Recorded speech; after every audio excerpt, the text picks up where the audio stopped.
Welcome back to the Bible Reading Project. It is Thursday, which means what? All right, trivia. Uncle Phil has been with me all week long. We're learning a lot of stuff about Uncle Phil. Yeah. We've learned you're married with two children, Bree and Soph.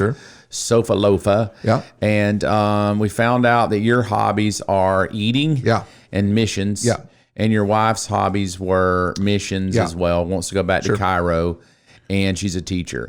She loves teaching elementary kids. So it's good to have you. Good to hang out. Are you having fun? I'm having fun. I think we also learned though that I thought we were best friends. And I have a question for you. Oh, you wrote a book, Fireflies on the Bedpost, right? Do you even know what it's about? No, hold on. Have you read it? That's what I'm about to ask. Have your other best friends, Robin, your wife, and Ryan, have they read that book? Because I have a signed copy. Robin says she's read it, but I don't think she has. But what about Ryan?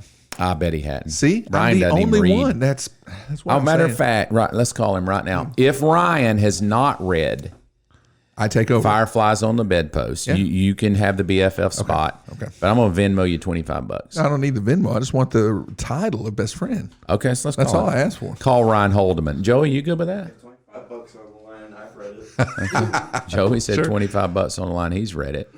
I just want the title. That's all. Did you like it, Joey? He says good. Did you like it? Yeah, it was great.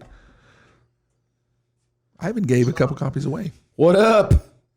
What up with you? We just miss you on the Bible Reading Project. And Uncle Phil's here today. Yeah. Nice. Yeah, well, I won't go that far. All right.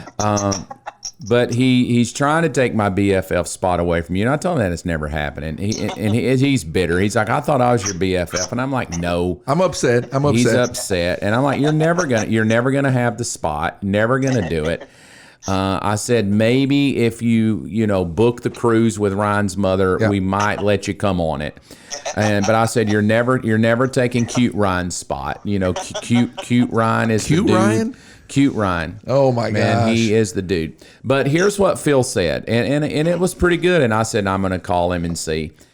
He said, I'll tell you how I'm your BFF. You wrote a book called Fireflies on the Bedpost, and he said, I read the whole thing, but I bet Ryan didn't read And the whole gave copies thing. away to friends. And he even gave copies. So I said, oh, Ryan's my BFF. I'm sure Ryan has read my book. But we just wanted to call and ask, have you read the entire book, Fireflies on the Bedpost? Yes, of course I have. See, that's what I told Phil. I'm like, yeah, right. Of course he has, Phil. All right. So I just want you to know, Ryan, nobody, not Nessa, not Robin, or Uncle Phil will ever take the BFF spot away from you. And people want to, you're 3 weeks out, Ryan. When are you coming back? And people want to know, are you bitter? I'm not bitter. Are you mad at me or something? Are you mad at our viewers? No. Are you mad at Joe Biden? I'm a little mad at Joe. Yeah. Okay, see, I knew that'd get him a little mad. How about Kamala? Yeah, Just a little bit. I can't be mad at So when are you coming back? Because Phil banter's okay. Robin doesn't banter at all. But Phil, he's an okay banter. When are you coming back? People want to know. I will be back next week. Okay, good. Because we miss you. And it's just not even Bible reading, really. It's just like boring. It's no fun. He doesn't even know. He's not even eating a Think bar. But today he has to because it's Trivia Thursday. Nice. Thank you, Ryan. Ryan, just say something to all of our 1,000 viewers real quick. They love your voice. I love you and keep reading the Bible every single day. Zero excuse. Yeah, I love him. All right, BFF, I love you. Love you. Bye. All right. So how do you feel? Why don't you just look in the camera? Yeah. And just apologize. I apologize. I thought that I was the best friend because I didn't think Ryan had read the book. I'm still not convinced that he has, to be honest, but I'm going to take him at his word. And Fireflies on the apologize. Bedpost, man. I will make this up through the cruise. I will make sure the cruise is amazing for you guys. Okay. Well, because that kind of just makes me even feel like Ryan more and you less. That you threw him under a bus and you were wrong. But you called it trivia. If you watched, you would know it's now Stimulus Thursday, right, Thursdays. We're honoring old President Joe Biden. Sure. Uncle, good old Don, Don Trump. Sure. He started the. Here's just some cash, children. Everybody gets some, and we were all happy. Sure. And then he comes along. He's dropping trillions, and here's just some Here you more go. little. Sure. I don't want to call him Uncle Joe because I'm not a Democrat. I mean, Right. I'm okay. People vote for it, Sure. but I'm just not that. It's not my kind of cup of tea. Sure. But we honor old Joe. He's the president. We're told to pray for him. So we do Stimulus Thursdays. I need to know. Here's how we do it. We're givers. How much do you want to give? You can give $1. You can give 100. Sure. It's your amount that you want to bless one of our viewers with. What do you want to donate? Let's do $75. That number just jumps off. From you? Yeah, I'll do 75. You're giving $75? I'll do it. Dude, I'm going to do 25 then. Okay. Because I'm going to up it to 100. Okay. So 100, dude, first time on the show. It's what I do. From your own pocket, what I do. $75. Stimulus Joe has touched Uncle Phil. That's what I do. That's who I am. So right now, this is $100 will be Venmo'd to the winner. Sure. Now the way it's going to work, we're trying to get to know you. Okay. So I'm going to go ahead. I'm going to go ahead and switch the computer around to you because we're going to learn my favorite things. But it's all about you. Right. So I'm going to switch it around and give it to you. Okay. And we're going to learn about Uncle Phil. But before we do, I have to spin the wheel. And we have to see who's potentially going to win the $100. So here we go. Okay. Come on. $100. Dude, lot, you went in deep Is this the pocket. most? Is this the most It's you've ever given? given? I know, right, Joey? Yeah, this is the most. Oh, my gosh. No way. I know this person very well. David Thaxton, my buddy. Now, the last time we did David Thaxton, he was supposed to win one of these, but he didn't. Okay. Yeah, I think we actually said people can't win twice. Yeah, I know whatever David, the rules though. are. The rules are. You can't win twice. Okay. But he didn't. But he didn't win. But he didn't win. He didn't win. So, David. Does he watch? I mean, regularly? Probably not. No, Has he read your book? No, he probably thinks we're dorky like Robin. Him and Robin kind of in that same vein. Yeah, they get along really well. Sure. So, I said, hey, we're hiring Phil. Why didn't you hire David? Right? That's so great yeah, to know. she loves David. That's wonderful. So, David. Glad I just found that child, out. David. You know what, Robin? But I love David. Okay. Like, I'd take David back tomorrow if he comes. David, you want to come? and our people love David. Right. Like, they love him. So, David, this is for $100. And it may help you, him. buddy. You don't know this about David. Yeah. He just graduated grad school, so he's probably got like $180,000 in debt, right? Yeah, no doubt. So this $100 is going to help feed his children. Right. So David, I'm going to do my best. Now the way it works is I have to get all of them right. Yeah. I think there's like 11 questions. I got to get every one of them right. If I get them all right, he wins $100. Okay. And so we're trying to get to know Uncle Phil. So let's go. Your favorite things. I made it pretty easy for you, I think. I don't know. I think I'm just going to try. Of course, we're not best friends. So my favorite snack. All right, give it ready? to me. What we got? Okay. Oh, Jesus. Grapes? Ain't no way. No, God, you don't eat fruit. Cup of cereal. A cup? You would eat 5 bowls of cereal. Oreos. Or Cheetos. Oreos. Really? Is that? I don't know. It's like, I know it's not grapes. A cup of cereal, that's too vague. Like, what kind of cereal? Lucky Charms? My favorite, I do like Lucky Charms. My favorite is Golden Grahams. Okay. I don't know, dude. You look like a Cheetos dude. Right? Like, what do you think, Joey? Cheetos or Oreos? Cheetos pop out to me, so too. There's no lifelines, no phone a friend. I just got to get them. That. And the weird thing about it all is, like, you would eat a bowl of cereal, not a cup. Right. You don't eat fruit. It's obvious. It's Oreos or Cheetos. You just look like a Cheeto dude, like a greasy redneck Cheeto guy. Sure. So I'm going Cheetos. You ready for it? Yeah. There's no way. Dude, I love Golden Grahams in a cup. I take did not a miss cup. The first question. You did. In a cup. And sit on the couch. You don't even look like you eat a cup of cereal. You look like you eat a bowl. Okay, maybe I should have said cups of cereal. If you would have said cups of cereal, I would have. I'm going to X that one out. That one doesn't count. Okay. That was a teaser. Okay. So, David, I'm sorry. Okay. But will you just say that one doesn't count? 100%. Because now I know how your English is. Sure. A cup of cereal. Okay. Joey, look at, does he eat a cup? Not. If you put an S on it, I would have chosen cups. They say the camera adds 10 pounds to you. Then people ask me how many cameras are on. All right, let's go. All right, the next one is my favorite movie. I think this would be pretty obvious, but we'll go through it. So you've got your Nacho Libre, of course. Flags of Our Father. Do you know that movie? I don't. It is a Marine Corps movie about the raising of the flag on Mount Suribachi. Okay. You've got Dumb and Dumber. God, that's got to be you. And then you've got, nothing but a great mafia movie. And all of those are great. Yeah. I would rank, I don't know Flags of Flag. You were a Marine dude. Yeah. I would have to choose Marines, but it's because you're a Marine.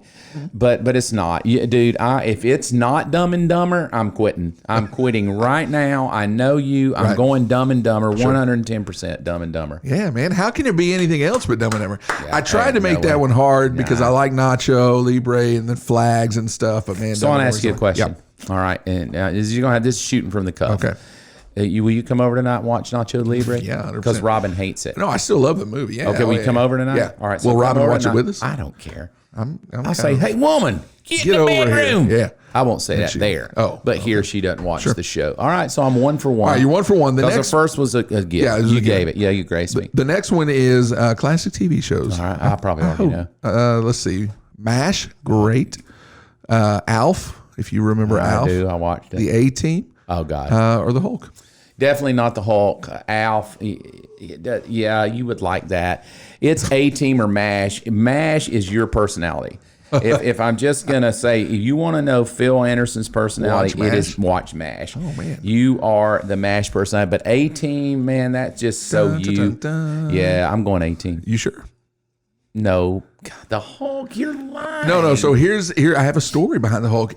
Growing up, every Friday night was a new episode of the old school Hulk, and so we would make homemade pizza and watch the Hulk every Friday night, and so I made that hard because all 4 of these I do love. It was almost MASH actually, I knew that. but the Hulk growing up was just my favorite, and my nickname growing up was the Hulk because I love the show. You need to go to the gym then. Well, I mean, Will you go in the gym with me like tomorrow? Here's what I'm going to tell you something. Okay. I'm sorry, David. I'm probably just going to give David money anyway because Right, now because I you feel feel so bad. bad, yeah. I feel bad that I've known you for 10 years and know doodly squat about you. I mean, obviously we're not. I best would have friends picked because- MASH, but I have this weird thing going that you're tricking me. Sure. No, I promise. But I'll believe that. I watched the Hulk Sure. too. I watched all of them as a kid, so I believe the Hulk. But I want to go ahead and say, will you come to the gym with me every morning? I go to the gym every morning. I mean, if I could show I want to get that body looking like the If Hulk. I could show everybody the emails, I just signed up for LA Fitness. Right every now, month. you look like a thick Thanos, That is- and I want to get you help. You know, not Thanos. I look like, you remember how in the movie Thor started out this way? Yeah, you do look but like then he Jungle got, Thor. Yeah, like Yeah, you look like Rehab Thor. All right, you ready for the next? I am. Let's go. The next is Gosh, superheroes. I Don't thought let this I one knew fool you. I'm just going to throw this out there. Okay. Number 1, the Hulk. Of course. Number 2 is Spidey. Okay. 3 is Superman. And 4 would be Iron Man. Everybody likes Iron Man, and I just don't think you're going there. And if I don't pick the Hulk, you're going to say, dude, I just told you my favorite show. But I'm going Superman. Yeah. I'm a traditionalist with my I know, I can superheroes. tell. Yeah. Superman is Yeah, the I guy, feel it. man. I'm reading you now. I can read your face. All right. I'll get every one of them right. I tell you what, how many more do we have left? If you get the rest of them right, I'll do the 75. David. The rest of them. David Thaxton, if I get the rest of them right, Yep. $75. Y'all still kick my 25 in. All right, cool. You change the rules. Let's do it. Bible character. Do you read the Bible? Occasionally, Let's yes. go. I was Number gonna 1 have to is guess. Elizabeth. Yeah. 2, hey, my namesake. Philip. 3, King David. And 4 would be Moses. Philip, for sure. You sure? Oh, yeah, because he has daughters that prophesy, and that's exactly how you would think. Sorry, that you David. want daughters that... I'm a former worship pastor. David's got to be my guy, right? Pick somebody different. Obadiah. Everybody picks King David. I would have gone Philip. He's an evangelist. He has daughters who prophesy. You have daughters who prophesy. You need to change your mind. You know, You need to be Philip. sorry, David. You Sorry, spelled buddy. it wrong. Let's go. All right. No, it's 1 L. I know. But yours is 2 L's. Bible book. No, mine is 1 L. Okay. it's not. Sorry, David. You're definitely not getting anything. Bible book. Oh, David, I'm sorry. Psalms. Okay, no. Romans. No. Obadiah. Or Ephesians. Only you would love Obadiah.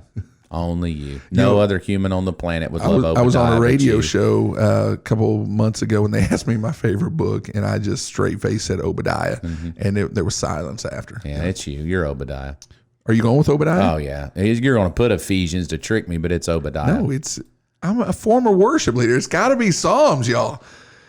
I'm not thought I knew you. complicated. I'm not Like, complicated. We hired you, and I thought I knew you. I don't know anything about it. It's what my dad said. You do not know people till you marry them or work with them. That's true. I'm That's going to true. work with you a year, and then we're going to come back and rehearse gosh. another get to know Uncle Yeah. Phil.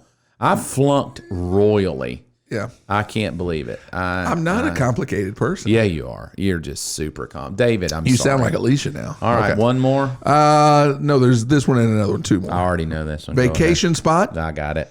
Nairobi, Oh, gee, that's not a vacation. New York City, Vacation? Cairo, Vacation? London, England. You're going to vacation in Nairobi, Kenya. 100% if I could. You're a Cairo. There's no way you would go anywhere but Cairo if you had the money, because that's where your wife wants to go. Bing, bing, bing. Yeah, Yeah, boom. I know Alicia. I don't know you. I've been to all 4 of those I would spots. like to bring Alicia on and see if I could guess hers. You'd get 100% on Terrible at this. All right, last one. Stress anxiety, test anxiety. Date night spot. Do you go on a date with your wife? Okay, so we have 2 small kids. It's hard. I got 4.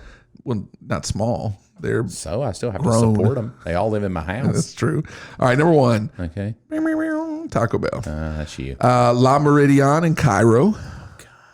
The Greek in Orlando. Who picks this stuff? And La That is Trattoria. not date night. It Date is. night is like I spent $20. I went out to Mellow Mushroom. Not, hey, honey, let's go out tonight to La Meridian in Cairo. Well, with that line of thinking, Taco Bell's got to be it then, right? But then It would have to be. Well, dude, if you don't go to La Meridian in Cairo, then your wife's going to be ticked because that's her favorite place. I'm picking that one. yeah, Yeah. man. That's I know Alicia. amazing. I will say this. Mark Evans knows Alicia. Better than me. Better than you, and I don't even know how because I don't ever talk to her. And this back. so I flunked. David has now not won twice, right? Not one twice. But, last time I will say, because I am a giver, me and Ryan are both givers, I will say that I went down to see David. I felt so bad that he lost it, I bought him a mug anyway. So, man, I'm sorry. I want to say publicly in front of everybody watching, I'm just going to say it. I'm apologizing. Yeah. I That I said you were my friend. You're obviously not, because I know nothing about you. But I do look forward to the next year getting to know you. Sure. But since I don't know you, Right. I don't want you to mess the church up and stuff. Right. And go stupid on us. Well, I mean, no guarantees, Just I guess, be right? sweet and Sure. tender and kind. Okay. I can do Uncle that. Phil kind. I can do that. Not Marine Corps Phil. He got saved. yeah. We don't need Marine Corps Phil around here. We need Uncle Phil. I'll do what I Little can. Cairo Phil. That's what Sure. I'm going to call you. Little Little Cairo. Cairo. Yeah, I like okay. that. Little Cairo. Little Cairo. Little Okay. Cairo. Hump riding Okay. Cairo. I like it. So thank you for hanging out. Sure. Psalm 120 day. It's short. Why don't you read Psalm 120? Okay. David, again, I'm sorry. Uncle Phil will probably Venmo you some funds. Who knows? All right, go for it. Psalms 120, I took my troubles to the Lord. I cried out to him, and he answered my prayer. Rescue me, O Lord, from liars and from all deceitful people. O deceptive tongue, what will God do to you? How will he increase your punishment? You will be pierced with sharp arrows and burned with glowing coals. How I suffer in far off Makesh. It pains me to live in distant Kedar. I am tired of living among people who hate peace. I search for peace, but when I speak of peace, they want war. Dude, verse 6, I'm tired of living among people So good. who hate peace. Sure. Do you not hate living with people who just create chaos? Absolutely. There's nothing worse. My personality and the way I grew up, I literally freak out when things get chaotically tense with no peace. I don't do well. Right. Like, I am such the peacekeeper. Sure. Like, stab me in the back, do whatever. I want to keep peace. Sure. So let me ask you a question. How do you handle when it is becoming chaotic with people or family situations where you feel peace is out the door, man? Right. You feel anxiety rushing. Sure. Even with that guy that kind of backed out on the thing, you want to forehead punch him, but you didn't. How have you in your life applied the principle of biblical peace in the middle of a situation that's definitely not seeking for peace? Sure. How do you do that? For me, it is, I think when you're in I'll put it this way, when you're in a disruptive environment, I think that a lot of people, when they become disruptive, want you to become disruptive back, chaos likes company type of a thing. I think it is just important, and man, it's so much easier said than done, because, when people come and you counsel, or they ask about, I'm praying about this, you always follow peace.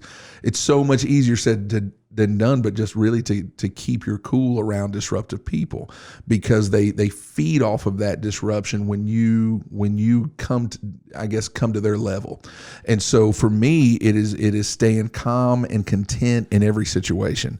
And if I can do that, then I'm, it's going to de-escalate the situation a lot, especially when you're dealing with conflict management or just like the guy that we were talking about a couple of days ago with the house.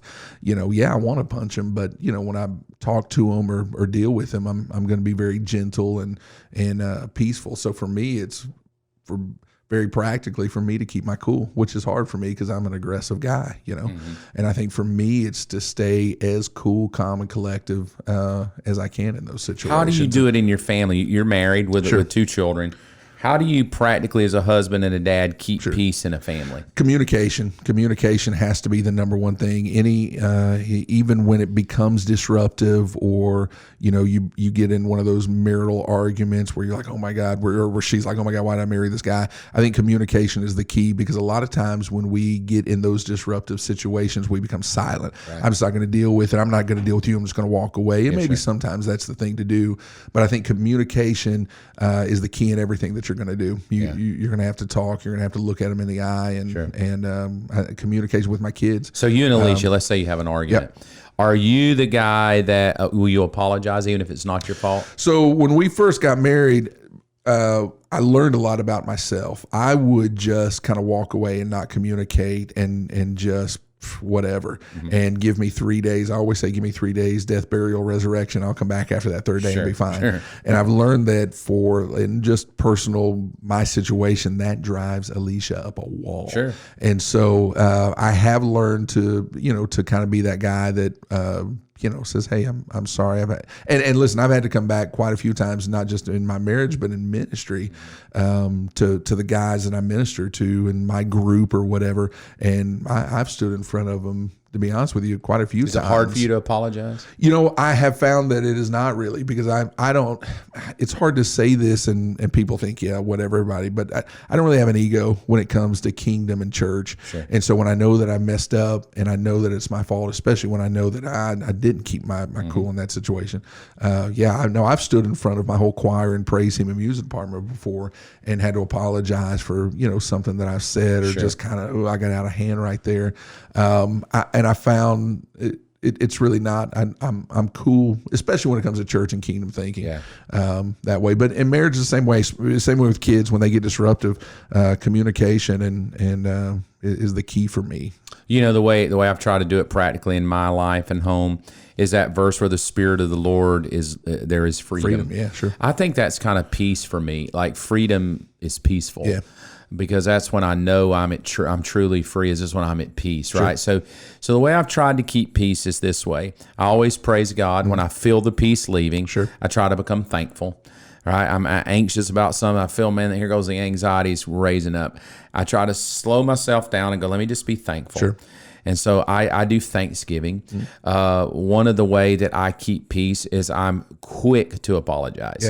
Even if it's not my fault. I'm quick to be the one to just, man, I don't want this brewing, because I believe when dispeaceful things brew, it's the devil's playground. And so, do you find that hard? Do you find it hard to apologize? I used to, yeah. I used to want her to tell me it's her fault. I could care less whose fault it is, because the devil doesn't care. The devil's going to come in regardless. And so now, we've been married 31 years, and now Robin and I both know we're not about to give, because one of us feels like the other's right or wrong. We're not about to give the devil an inch in this thing. So, man, but and this may sound arrogant, as the priest of the house, of course I'm going to be the first to take it. I'm going to be the first to say I'm sorry. Even if I think maybe I feel like she owes me. I don't care. It's good. She owes me nothing. I'm the husband of the house. I'm the priest of the home, and I'm going to be the first to go and say, let's make this right. That's good, yeah. You don't have to come groveling to me and say you're sorry. We're humans.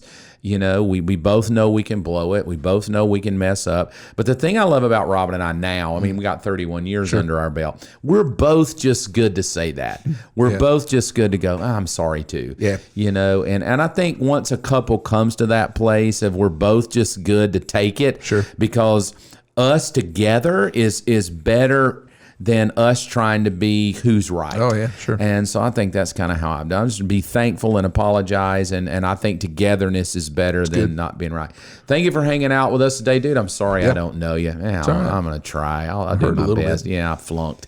Thank you for hanging out with us. We will see you tomorrow on Friday.